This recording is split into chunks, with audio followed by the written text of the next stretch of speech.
A breaking news update from Summit County. The jury recommends life with no parole for a man who raped and killed an Akron grandmother. The sentencing verdict for Devon Owens came in just over an hour ago. News Channel 5's Bob Jones just got out of the courtroom. And Bob, a judge still has to render her own decision on the sentence.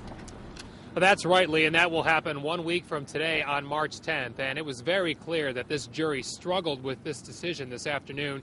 In fact, several of the jurors were crying as the verdict was read about an hour ago here at the Summit County Courthouse. But in the end, the jury decided to recommend life in prison without the possibility of parole for 38-year-old Devon Owens. His crimes were especially disturbing and shocking to the Akron community, but he will not get the death penalty. In May of 2010, he raped and strangled 73-year-old Clara Wilfong, a disabled grandmother who lived alone in a Brown Street apartment. Defense attorneys told the jury that Owens was abused as a child and his dad was a drug dealer who was murdered. The jury was polled twice this afternoon because prosecutors were concerned the verdict was not unanimous, but the judge accepted the life in prison recommendation. Here's reaction a short time ago.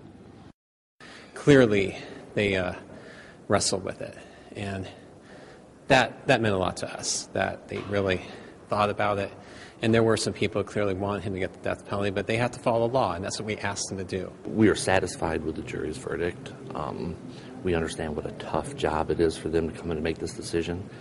They deliberated for a long time, over 2 days, and we think they reached the right conclusion.